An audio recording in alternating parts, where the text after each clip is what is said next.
Hello everyone, welcome to my channel. I am Neha Narang. तो आइए आज का लेक्चर स्टार्ट करते हैं। आज हम पेपर सॉल्व करेंगे नेट का, जो कि ये पेपर 2018 में हुआ था। ये जुलाई का पेपर है, तो ये पेपर सेकंड है, ठीक है। और इसमें जो आपके क्वेश्चंस हैं वो आपके 100 क्वेश्चन है जो आज हम सोल्व करने जा रहे हैं, ठीक है। तो आइए स्टार्ट करते हैं। फर्स्ट क्वेश्चन रीड करते हैं। निम्नलिखित में से कौन सा राग वकर्ण संपूर्ण राग है? तो ऐसा राग आपका गौड़ सारंग राग है जो आपका वकर्ण संपूर्ण राग है, और गौड़ सारंग जो आपका राग है वो कल्याण थाट से उत्पन्न राग है। सेकंड क्वेश्चन देखते हैं।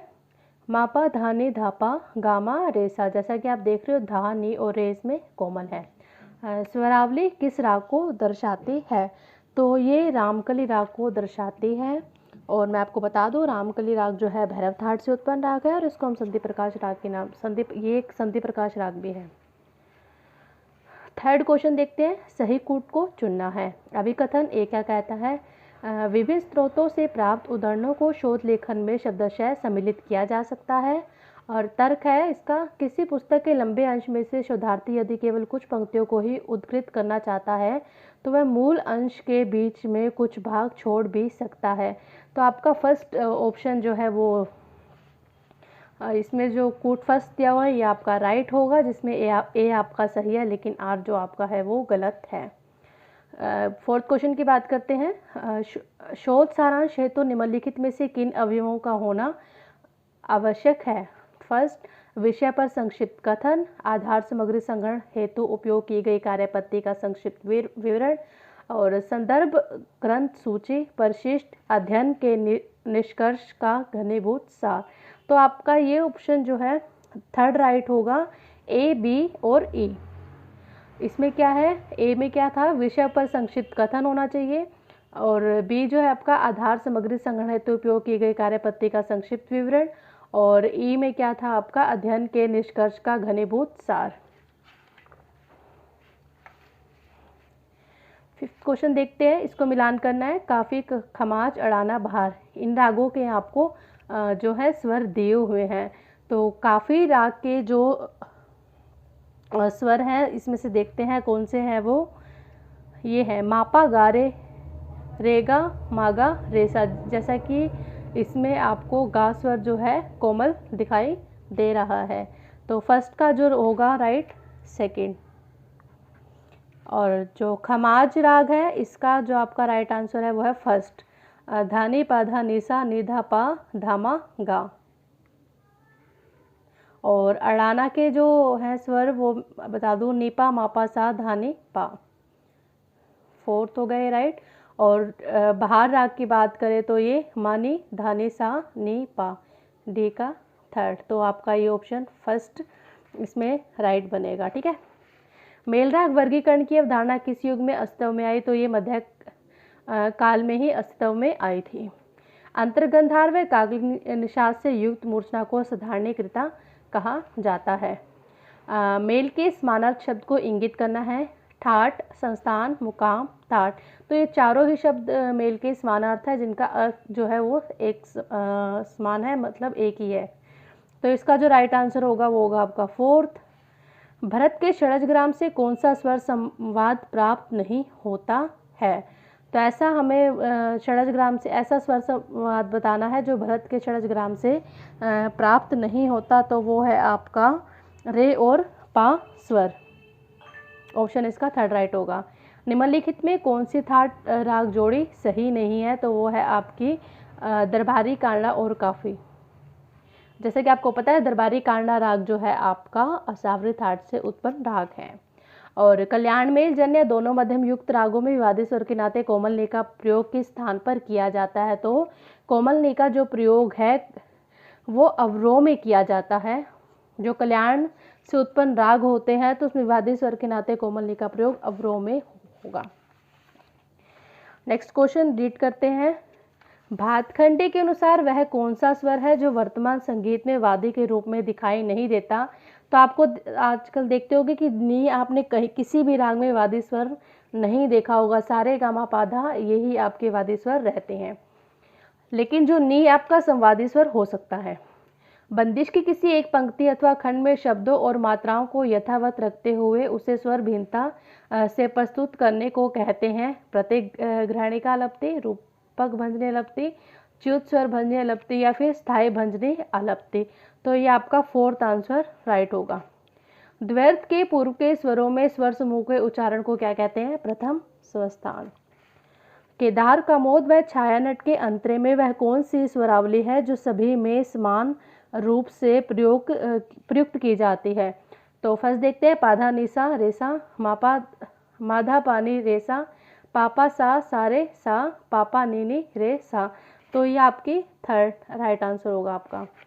पाश्चात्य संगीत की सिंपल क्वाड्रुपल ताल किस हिंदुस्तानी ताल के समान है? तो ये आपका ऑप्शन सेकंड राइट होगा। ये आपके 3 ताल के समान है।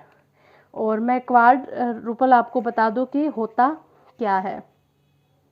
प्रत्येक बार में जब 4-4 स्वर होते हैं तो उसे क्वाड्रुपल कहा जाता है। नेक्स्ट क्वेश्चन देखते हैं, निम्नलिखित में से कौन सी जोड़ी सही नहीं है? ग्वालियर बालकृष्ण बुआ, दिल्ली रोशनारा बेगम, जयपुर मल्लिका अर्जुन मंसूर और आगरा विलायत हुसैन। तो दिल्ली रोशनारा बेगम ये जोड़ी जो है सही नहीं है, क्योंकि जो रोशनारा बेगम है वो आपके किराना घराने से संबंध रखती है। हिंदुस्तानी संगीत में काफी थाट जन रागों को कितने रागांगों के अंतर्गत विभाजित किया गया है? आई होप सो आपको ये क्वेश्चन आता होगा। तो 5 रागांगों के अंतर्गत विभाजित किया गया है। और रागांग राग वर्गीकरण का जनक है वो नारायण मोरेश्वर खरे को माना जाता है। रागांग का अर्थ है ऐसा स्वर समूह जो किसी राग को विशेषता प्रदान करता है। रागांग की जो संख्या है वो भी 30 मानी गई है। और ऐसे नेट के पेपर में पूछा भी जा चुका है पहले कि रागांगों की संख्या कितनी मानी गई है, तो वो है आपकी 30। नेक्स्ट क्वेश्चन पढ़ते हैं, निम्नलिखित में तोड़ी थाट के राग कौन से हैं? बिलासखानी तोड़ी, गुजरी तोड़ी, मियाँ की तोड़ी और भोपाल तोड़ी। तो इन चारों में से हमें देखना है कि तोड़ी थाट के राग कौन कौन से हैं। तो एक तो है आपका गुजरी तोड़ी और दूसरा है आपका मियाँ की तोड़ी। तो इसमें जो ऑप्शन आपका राइट होगा देखते हैं, A B and D. First option गलत है, ये बी सी डी ये भी ऑप्शन आपका गलत है। और ए और डी बिलासखानी तोड़ी, रूपाल तोड़ी ये भी गलत है। बी एंड सी गुजरी तोड़ी और मियाँ की तोड़ी ये आपका राइट आंसर है। तो फोर्थ आपका राइट आंसर बना। अपार स्थायी संचार से अभिप्राय है स्थायी तथा अंतरा प्रतिध्वनि, देशी संगीत या फिर प्रतिध्वनि या गायक का गुण। तो आपका चौथा ये ऑप्शन राइट है। निम्न में से कौन सा राग बिलावल थाट से उत्पन्न राग है? बहुत सिंपल सा क्वेश्चन। बिहाग जो राग है वो बिलावल थाट से उत्पन्न राग है। मत कोकिला वीणा तारों में कितनी संख्या मानी गई थी? 21। क्वेश्चन काफी बार नेट के पेपर में रिपीट हो चुका है। मियाँ अचपल किस घराने के संस्थापक माने जाते हैं? तो देखते हैं, दिल्ली घराना, जयपुर घराना, भिंडी बाजार घराना, मेवाती घराना। तो ये दिल्ली घराने के संस्थापक माने जाते हैं। मियाँ अचपल जो है इनका नाम गुलाम हुसैन के नाम से इनको जाना जाता है। फकीर उल्लाह द्वारा लिखित राग दर्पण किस ग्रंथ का फारसी अनुवाद है? मान कोतूहल, राग तरंगिणी, बृहदेशी, राग विबोध। तो फर्स्ट ऑप्शन आपका राइट है, मान कोतूहल। और इसकी जो रचना की थी वो मान सिंह तोमर ने की थी। नगमात-ए आसफ़ी मूल ग्रंथ किस भाषा में लिखा गया है? तो ये लिखा गया है, देखते हैं, हिंदी, संस्कृत, अरबी या फारसी। तो ये फारसी भाषा में लिखा हुआ ग्रंथ है आपका, ठीक है। और इसको लिखा किसने था? मोहम्मद रज़ा ने 1813 में लिखा था। और नगमात-ए आसफ़ी में ही सबसे पहले बिलावल थाट को शुद्ध माना था। नेक्स्ट पढ़ते हैं, संगीत रत्नाकर के कौन से अध्याय में शारंगदेव ने वाद्य संगीत का वर्णन किया है? छठा, तीसरा, चौथा या फिर 7वां? तो राइट आंसर जो है आपका छठा। तो ऑप्शन फर्स्ट आपका राइट होगा इसमें। इस वाद्याध्याय में तत्, सुशीर, घन, अवनत आदि वाद्यों का परिचय बताया गया, उनकी बनावट, शैली, गुण, दोष आदि के बारे में वर्णन किया गया है। नेक्स्ट क्वेश्चन देखते हैं, तारगहन शब्द निम्न में से किस वाद्य से संबंधित है? मृदंग, बांसुरी, तानपुरा या फिर शहनाई? तो ये तानपुरा से संबंधित है तारगहन जो शब्द है। और तानपुरे को तंबूरा भी कहते हैं। इसमें 4 तार होते हैं, ठीक है। तानपुरे का जो प्रयोग है वो गायन के लिए किया जाता है। तो नेक्स्ट 28 क्वेश्चन पे आते हैं। निम्नलिखित स्वर संगति किस राग की है? पामा गा गामा नि धा। तो ये देखते हैं कौन सी है, हमीर, छायानट, कामोद या फिर श्याम कल्याण। तो इसका ऑप्शन जो राइट है वो है आपका फर्स्ट हमीर राग से, और हमीर राग की हमीर जो राग है वो आपका कल्याण थाट से उत्पन्न राग है। आगे नेक्स्ट है सही कुट को चुनना है। फर्स्ट है आपका जयजयवंती परमेल परिवेशक राग के रूप में माना जाता है, तो ये बात बिल्कुल ठीक है। नेक्स्ट देखते हैं जयजयवंती सभी ऋतुओं में गाया अथवा बजाया जा सकता है, जो कि ये बात गलत है। तो इसका कौन सा ऑप्शन राइट होगा? फर्स्ट ए सही है, लेकिन आर गलत है। आइए नेक्स्ट क्वेश्चन रीड करते हैं। निम्न में से कौन सा प्रबंध का मंगलवाचक शब्द है? विरुद्ध, पाठ, पद, तेनक। तो जो फोर्थ ऑप्शन है आपका राइट है। प्राचीन समय में प्रबंध के 6 अंग होते थे, स्वर, विरुद्ध, पद, तेनक, पाठ और ताल। निम्नलिखित को सुमेलित करना है और सही कूट के साथ इसको मिलान करेंगे हम, ठीक है। देखते हैं फर्स्ट ग कोमल और म तीव्र। तो ये कौन सा राग होगा हमारा? मुल्तानी। दोनों म का प्रयोग जिस राग में किया जाता है वो है आपका मारू बिहाग राग, जिसमें रे शुद्ध और मार तीव्र हो वो आपका है मधुवंती राग, और रेपा वर्जित हो आपका मालकोस राग। तो इसका ऑप्शन देखते हैं कौन सा राइट होगा। तो इसका जो ऑप्शन है सेकंड राइट होगा, ठीक है।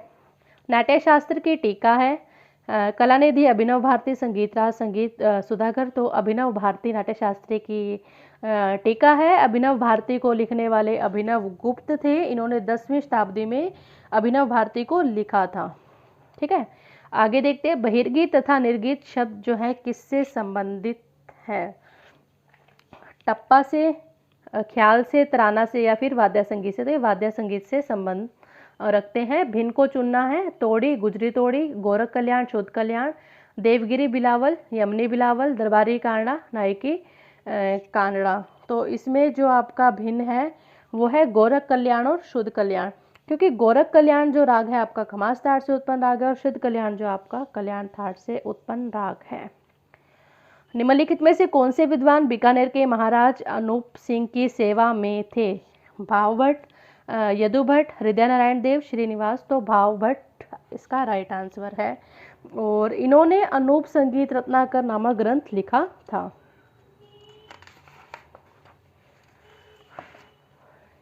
सुमेलित करना है। परसद्दू, मनोहर, रहीम सेन, अमृत सेन, अली बख्श, फतेह अली, हस्सू और हद्दू, इनके घराने आपको बताने हैं।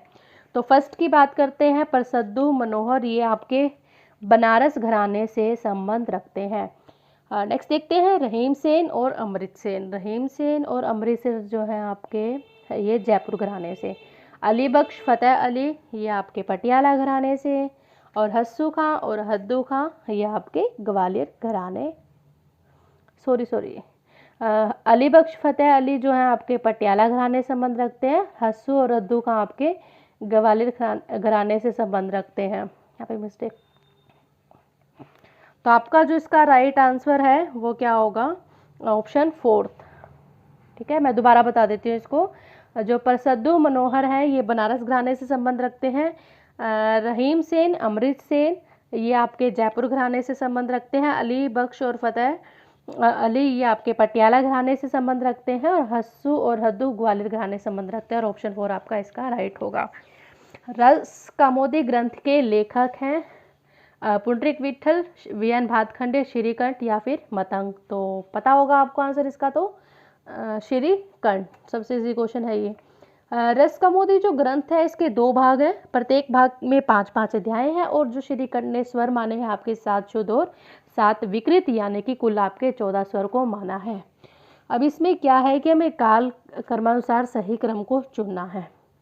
खुदा बख्श, फ्याज खां, गुलाम अब्बास, शराफत हुसैन ये सारे आगरा घराने से संबंध रखते हैं, तो इनको लेकिन हमें क्रम के अनुसार लगाना है। दूसरा देखते हैं खुदा बख्श, गुलाम अब्बास, फ्याज खां, शराफत हुसैन ये आपका राइट आंसर है। इसको निम्नलिखित में से कौन सा अनभ्यास मूलक अल्पतव का उदाहरण है? तो बिहाग के अवरों में ध और रे। निम्न में से कौन सा मेल बिलावल थाट के समान है? तो मेच कल्याणी, खरहर प्रिया, धीर शंकराभरणम, हरे काम्बोजी। तो इसका ऑप्शन राइट आएगा थर्ड, धीर शंकरा भरण। दो रागों का मिश्रण कहलाता है छायालग राग। ये मिश्र राग नहीं कहलाएगा, ये ध्यान रखना। दो रागों का जो मिश्रण होता है उसको हम छायालग राग कहते हैं। छायालग जो राग हैं आपके तिलक, कमोद, छायानट, ये आपके राग जो है छायालग राग हैं। निम्नलिखित में से भिन्न को चुना, लग को चुना, मागधी, अर्धमागधी, संभाविता, ये तो आपके हैं गीति के प्रकार। नोहर इनसे अलग है। तानसेन ने ध्रुपद की रचना किस भाषा में की है? बहुत अच्छा क्वेश्चन है ये। मराठी, गुजराती, प्राकृत या फिर ब्रज भाषा? तो ध्रुपद की रचना इन्होंने ब्रज भाषा में की है। और तानसेन ध्रुपद के गोबरहारी वाणी के प्रवर्तक माने जाते हैं। 44 क्वेश्चन पढ़ते हैं। अभिकथन है, भारतीय संगीत में दो स्वर संवाद षड्ज पंचम भाव और षड्ज मध्यम भाव बहुत महत्वपूर्ण है। और सापा के मध्य 14 श्रुतियों और सामा के मध्य 8 श्रुतियों का अंतर है, ये गलत है। तो इसका ऑप्शन जो राइट होगा वो होगा आपका थर्ड, ए सही है लेकिन आर गलत है। निम्नलिखित को सुमेलित करना है, पंजाब, राजस्थान, उत्तर प्रदेश, बंगाल। तो पंजाब जो है, पंजाब हीर से, राजस्थान में मांड, उत्तर प्रदेश में कजरी और बंगाल में बाउल। तो इसका जो राइट ऑप्शन होगा वो है आपका, देखते हैं, फोर्थ। संगीत रत्नाकर की टीका किसके द्वारा लिखा गया था? तो हमें बताना है, नान्यादेव, सिंह भोपाल, कश्यप या फिर कोहल। तो सिंह भोपाल ने संगीत रत्ना के ऊपर टीका की थी। ये 14वीं शताब्दी में लिखा गया एक ग्रंथ था। निम्नलिखित में से भिन्न को चुनना है, तुम्बा, पर्दा, घुड़च और रीढ़। तो ये जो तुम्बा, पर्दा, घुड़च है ये आपके सितार से संबंधित है, रीढ़ आपका अलग है। संगीत रत्नाकर के किस अध्याय में निबद्ध और अनिबद्ध का वर्णन मिलता है? तो इसमें प्रबंधाध्याय में इसका वर्णन मिलता है। और इसमें प्रबंध के 75 प्रकार के प्रबंधों, जाति आदि का वर्णन भी किया गया है। निम्नलिखित में से भिन्न को चुनना है, प्रसन आदि, प्रसन्नता, पूर्वी, प्रसन मध्य। तो पूर्वी एक मूर्छना का नाम है, तो ये अलग है। आर्षबीज जो नाम है वो जाति का है, ये पहले भी नेट के पेपर में आ चुके हैं। जैसे आपने जाति वर्गीकरण पढ़ा होगा, राग वर्गीकरण के टॉपिक में आता है ये। शुद्ध जातियों की जो संख्या थी वो 7 माने गए थे, उन्हें शुद्ध जातियों में ये एक जाति थी। वैदिक स्वर अति स्वार्य किस लौकिक स्वर के बराबर है? षड्ज, निषाद, गंधार या फिर पंचम? तो इसका राइट आंसर क्या है? निषाद। विकृत मूर्छना का नाम कौन सा है? रजनी, सांत्रा, सुखा या फिर मंद्रा? तो राइट आंसर है इसका सांत्रा। त्राना के रचयिता हैं अमीर खुसरो। निम्नलिखित को हमें सुमेलित करना है, पद, विकृत स्वर और अंश स्वर और मूल स्वर।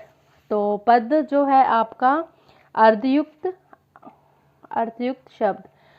सेकंड देखते हैं, विकृत स्वर काकली निषाद, अंश स्वर वादी स्वर, मूल स्वर को आधार स्वर कहा जाता है। तो इसमें जो आपका राइट आंसर होगा वो है आपका सेकंड। प्राचीन काल में कितने जाति लक्षण उल्लेखित हैं? तो बहुत इजी क्वेश्चन है, 10 लक्षण बताए गए हैं। ठुमरी गाने और हारमोनियम बजाने दोनों में कौन पारंगत था? भैया गणपत राव, लताफत हुसैन, महमूद धौलपुरी, अब्दुल करीम खां। तो इसका जो राइट आंसर है वो है भैया गणपत राव, ऑप्शन फर्स्ट। निम्नलिखित को सुमेलित करना है, हरिद्या नारायण देव, असद अली खां, मियाँ छज्जू खां, बड़े मोहम्मद खां। तो हरिद्या नारायण देव जो है संगीत शास्त्रज्ञ है। असद अली खां वीणा वादक, मियाँ छज्जू खां ध्रुपद गायक, और बड़े मोहम्मद खां जो है आपके ये ख्याल के गायक हैं। तो इसका जो राइट आपका आंसर है थर्ड। किस तारवादक को वर्ष 2018 में पद्म भूषण से सम्मानित किया गया था? अरविंद पारिक, देबू चौधरी, इमरत खान या फिर शुजात खां? तो अरविंद पारिक को 2018 में पद्म भूषण से सम्मानित किया गया था। नेक्स्ट क्वेश्चन देखते हैं, निम्नलिखित में से संगीत का स्रोत कौन सा है? नाद, ताल, स्तोत्र और वीणा। तो इसका जो राइट आंसर है आपका फर्स्ट, नाद। निम्नलिखित वीणाओं में से किसका उल्लेख नाट्य शास्त्र में किया गया है? तो देखते हैं राइट आंसर सरस्वती वीणा, रुद्र वीणा, विचित्र वीणा या फिर ध्रुव वीणा। तो ध्रुव वीणा में किया गया है। राग रागनी पत्ती की अंतर्निहित संकल्पना का संकेत निम्नलिखित में से कौन सा है? तो ये है आपका पारिवारिक पद्धति। संगीत के ऐतिहासिक, सिद्धांतिक और व्यवहारिक विश्लेषण के लिए उपयुक्त शब्दावली क्या है? तो वो है आपकी संगीत शास्त्र। निम्नलिखित में से किस संज्ञा का प्रयोग समय मापन की इकाई के लिए होता है? ताल, लय, छंद या फिर मात्रा। तो मात्रा के लिए इसका प्रयोग किया जाता है। क्वेश्चन देखते हैं, विपरीत माइक्रोफोन किससे संबंधित है? प्रक्षेपण, चुंबकीय ध्रुव, रील या फिर लाउडस्पीकर। तो ये लाउडस्पीकर से संबंधित है। निम्नलिखित में से ठुमरी के पूर्वकालीन प्रकार को चिन्हित करना है। जयपुर ठुमरी, बनारस ठुमरी, लखनऊ ठुमरी या फिर पंजाबी ठुमरी। तो थर्ड ऑप्शन इसका राइट होगा, लखनऊ ठुमरी। 66 क्वेश्चन देखते हैं, निम्नलिखित को सुमेलित करना है। ख्याल, ध्रुपद, ठुमरी, टप्पा। तो ख्याल, मृदंग, और जो ध्रुपद है आपका तानसेन, ठुमरी कदरपिया और टप्पा गुलाम नबी। तो इसमें जो ऑप्शन आपका राइट होगा ये है सेकंड। सी के मेजर स्केल में कितने टोन होते हैं? 5 टोन होते हैं। निम्नलिखित रागांगों में किस में नीपा गामा रे अनिवार्य है? तो कारणा अंग में अनिवार्य है, क्योंकि कारणा अंग की जो विशेषता है वो नीपा स्वर है।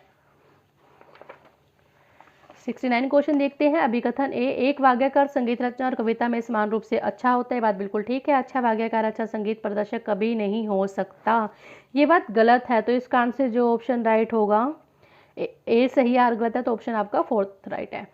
रागड़ाना किस थाट से संबंधित है? खमाज, कल्याण, मारवा या फिर असावरी। तो ये असावरी थाट से संबंधित है। कर्नाटक संगीत का पंचश्रुति दैवत हिंदुस्तानी संगीत के किस स्वर के समान है? कोमल धा, शुद्ध धा, कोमल नी या फिर शुद्ध निषाद। तो राइट ऑप्शन आपका है सेकंड, शुद्ध दैवत शुद्ध। बिलावल के स्वरों में यदि दैवत स्वर षड्ज स्वर के रूप में लिया गया हो तो उसमें से कौन सा राग हमें प्राप्त होगा? यमन, तोड़ी, मारवा या फिर आसावरी। तो हमें आसावरी प्राप्त होगा। स्वामी हरिदास का शिष्य कौन था? मिश्री सिंह, सूरत सेन और रामतनु पांडे या फिर छज्जू खां। तो राइट ऑप्शन है इसका थर्ड, रामतनु पांडे। उस राग का नाम बताएं जिसके वादी और संवादी स्वर ग और ध है। बिलावल, छायानट, गोडसरंग या फिर देशकार। तो गोडसरंग में जो वादी संवादी है आपका ग और धा है। बिलावल का मैं बता दूं वादी स्वर धा है और संवादी गा है। और छायानट की अगर हम बात करें तो पा वादी रे संवादी है। और यहीं देशकार की हम बात करते हैं तो इसका वादी भी बिलावल की तरह ही है, धा और गा संवादी है। माधा सा राग के किस युग में प्रयुक्त किया जाता है? पूर्वी, पूर्य कल्याण, श्री गौरी, हिंडोल, हेमंत, भटियार, सोनी। तो फोर्थ ऑप्शन आपका राइट होगा। भटियार सोनी जो दोनों ही मारवा थाट से उत्पन्न राग है। उत्तर राग को पहचानने में कौन सा स्वर आवश्यक है? तो ग्रह स्वर, न्यास स्वर, वादी स्वर या फिर लंघन स्वर। वादी स्वर आपको पता ही है, जो उत्तराग में जो गाए जाते हैं रात के 12 बजे से दिन के 12 बजे तक गाए जाते हैं। तानपुरी में अच्छी गुणवत्तापूर्वक ध्वनि उत्पन्न करने के लिए प्रयुक्त धागे को सही नाम से चुनें। सीरा, गुल, सूत या फिर अटी। तो इसका जो राइट ऑप्शन है थर्ड, सूत। निम्नलिखित में से कौन बांसुरी वादक थे? मल्लिका अर्जुन मंसूर, लालगुड़ी जयरामन, सामता प्रसाद या फिर विजय राघव राव। तो फोर्थ ऑप्शन आपका राइट है। इनका जो जन्म है 3 नवंबर को सन 1925 चेन्नई में इंडिया में हुआ और जो मृत्यु है वो 30 नवंबर 1911 को हुई थी इनकी। प्रमुख राग के वर्णन के बाद कौन सा राग संगीत गायन को पूर्ण करने के लिए उपयुक्त होगा? तो मैं आपको बता दूं, तोड़ी, शुद्ध सारंग, भैरवी, बागेश्वरी। थर्ड ऑप्शन आपका राइट है, भैरवी। तो फतुल हिंद पुस्तक निम्नलिखित में से किसने लिखी? फ़कीर उल्लाह, दरगाह कुली खां, मिर्ज़ा खां, फ़खरुद्दीन मोहम्मद और अबुल फजल। तो आपका ऑप्शन जो राइट है वो है थर्ड। हनुमत मत के सही रागों को चुनना है। आपको पहले मैं बता दूं कि हनुमत मत में आपके 6 राग और उनकी 5-5 रागने, यानी कि 6 राग से आपकी 30 रागने उत्पन्न हुई थी, वो मानी गई थी। तो इसमें से हमें इनको चुनना है। भैरव, मालको, हिंडोल, दीपक, मेघ और श्री, ये फर्स्ट ही राइट है, आपका राइट है ये, हनुमत मत के अनुसार है ये। किसका संबंध मध्यम स्वर से नहीं है? समय सिद्धांत, अर्धदशक स्वर, वीणा की तार पर स्वरों की स्थापना या फिर विदारी स्वर। तो विदारी स्वर का जो संबंध है वो मध्यम स्वर से नहीं है। संगीत सार के लेखक कौन है? कृष्णानंद व्यास, स्वाई प्रताप सिंह, हृदय नारायण देव या फिर श्री निवास। तो राइट ऑप्शन आपका है स्वाई प्रताप सिंह। क्षेत्र काकों का संबंध है प्रदेश, देश, कंठ या फिर विशिष्ट राग से। तो इसका जो संबंध है वो कंठ से है। मैं आपको बता दूं शारंग देव ने 6 प्रकार के काकू बताए हैं और क्षेत्र का जो संबंध है वो शरीर से लिया जाता है। क्षेत्र काकों में ये बताया कि हर व्यक्ति की जो आवाज़ है अलग अलग होती है, किसी की भारी होती है, किसी की जोरदार होती है, किसी की पतली होती है, हल्की होती है। तो ये सब बताया गया क्षेत्र काकों में। निश्चित मात्राओं में लय को विभक्त करने को कहते हैं गुरु, छंद, लघु या फिर पलुत। तो छंद। प्रणव भारती के लेखक कौन है? जयदेव सिंह, कुमार गंधर्व, आचार्य बृहस्पति, ओमकार नाथ ठाकुर। बिल्कुल इजी, ओमकार नाथ ठाकुर प्रणव भारती के लेखक है। जैसा कि आप सभी जानते हैं कि ओमकार नाथ ठाकुर का जो उपनाम था वो प्रणव था। इस कारण से इन्होंने अपनी पुस्तक में प्रणव शब्द का यूज़ किया। और इनका जो जन्म है 1897 ईस्वी को बड़ौदा में जहाज गांव में हुआ था और इनकी जो मृत्यु है 1967 में हुई थी। नेक्स्ट क्वेश्चन देखते हैं। मापा, धापा, मापा, गामा, गारे, गा। जैसे कि आप देख रहे हैं धा और रे स्वर कोमल हैं, म तीव्र हैं। तो ये स्वर है जो किस राग को दर्शाते हैं? पूर्वी, पूरिया धनाश्री, बिहाग या फिर पूरिया कल्याण। तो फर्स्ट ऑप्शन इसका राइट होगा पूर्वी। निम्नलिखित को सुमेलित करना है। बागेश्वरी, मेघमल्हार, छायानट, वृंदावनी सरंग। ये आपको 4 राग दिए हुए हैं जिसको आपको सुमेलित करना है। तो बागेश्वरी राग के सा और मा, मेघमल्हार के रे और पा। तो फोर्थ ऑप्शन आपका। छायानट में पारे होता है, स्वर बार बार गाया जाता है। वृंदावनी सरंग तो रे मा रे। तो इसका ऑप्शन जो राइट होगा इसका थर्ड। तो ये थर्ड ऑप्शन आपका इसमें राइट होगा।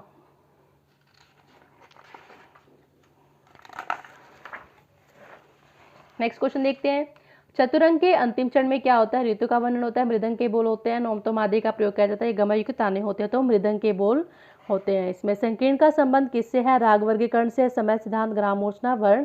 तो इसका संबंध जो है राग वर्गीकरण से। आपने पढ़ाई होगा कि प्राचीन काल या में जो राग वर्गीकरण हुआ था उसमें शुद्ध, छायालग और संकीर्ण राग वर्गीकरण था। और ये तीनों वर्गीकरण मध्यकाल में भी रहे थे और आधुनिक काल में भी रहे थे। भिन्न जोड़ी को चुनना है। दादरा, खेमटा, सुलताल, झपताल, आड़ाचुताल, दीपचंदी, एकताल, तिलवाड़ा ताल। जैसे आप ये ताले देख रहे हो इनकी जो मात्राएं हैं समान समान है।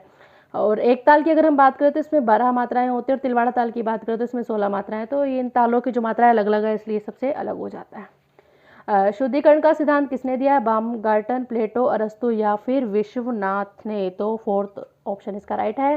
निम्नलिखित में से अमीर खुसरो ने किनका सृजन किया? फुरदौस्त, नक्शेगुल, इमन या फिर कलबाना। तो हमें बताना है कि अमीर खुसरो ने किन किन का सृजन किया, मतलब किन किन रागों को इन्होंने जन्म दिया। तो इन्होंने चारों ही रागों को जन्म दिया। तो इसका ऑप्शन जो राइट होगा वो आपका है थर्ड। काल समयानुसार ग्रंथों का सही क्रम चुनना है। नारदीय शिक्षा, राग विबोध, राग तरंगिणी, संगीत, मकरंदी। आपके 4 ग्रंथ दिए हुए हैं जिसको हमें समय के अनुसार लगाना है। अगर हम नारदीय शिक्षा की बात करें तो ये 7वीं शताब्दी में लिखा गया था। और राग विबोध की बात करें तो ये 1610 में लिखा गया। और राग तरंगिणी की बात करें तो ये 15वीं शताब्दी में लिखा गया। और संगीत मकरंद की बात करें तो ये 8वीं शताब्दी में लिखा गया। तो पहला आपका नारदीय शिक्षा आएगा, फिर संगीत मकरंद आएगा, फिर आपका राग तरंगिणी आएगा और उसके बाद राग विबोध आएगा। तो इसका आंसर ऑप्शन जो आपका है फोर्थ राइट हो जाता है। स्वरमेल कलानिधि में कितने प्रकरण हैं? 10, 5, 6 या फिर 12? 5 प्रकरण हैं। मैं इनके नाम आपको बता देती हूँ। तो आइए देखते हैं नाम क्या क्या है इसके। एक तो था आपका स्वर प्रकरण, वीणा, मेल, राग, उपोद्घात। 96 क्वेश्चन देखना है, सही कूट को चुनना है। प्रत्येक लय सभी प्रकार के संवेगों को उत्पन्न कर सकती है। और सेकंड आर जो तर्क दिया हुआ है, लयों में संवेगों को उजागर करने की क्षमता है। तो इसका जो ऑप्शन है फर्स्ट राइट है, यानी कि एक गलत है, लेकिन आर जो तर्क इसका दिया हुआ है वो सही है। यदि 4 स्वर बढ़त में एक ही बार प्रयोग किए जाए तो कुल कितने तान प्रस्तार प्राप्त होंगे? तो यह आपका 24। कौन सा सारिका युक्त वाद्य गज से बजता है? सारंगी, विचित्र वीणा, इसराज या फिर सरस्वती वीणा? तो इसका जो राइट ऑप्शन है आपका इसराज। इसराज को दिलरुबा के नाम से भी जानते हैं। वाचिक आंगिक का संबंध है विभाव, अनुभाव, संचारी भाव या फिर स्थायी भाव? तो अनुभाव से है। रागोज और रागनी के लेखक कौन है? भातखंडे, ठाकुर जयदेव, बीसी देवा, ओसी गांगुली? तो ओसी गांगुली इसका राइट आंसर है। Thank you. आपको वीडियो कैसा लगा कमेंट करके ज़रूर बताइएगा। अगर आपने चैनल को सब्सक्राइब नहीं किया है तो प्लीज़ चैनल को ज़रूर सब्सक्राइब करें। अगर आपको कोई भी क्वेरी है, कुछ भी आप कुछ भी पूछना चाहते हैं तो आप कमेंट कर सकते हैं। Thank you.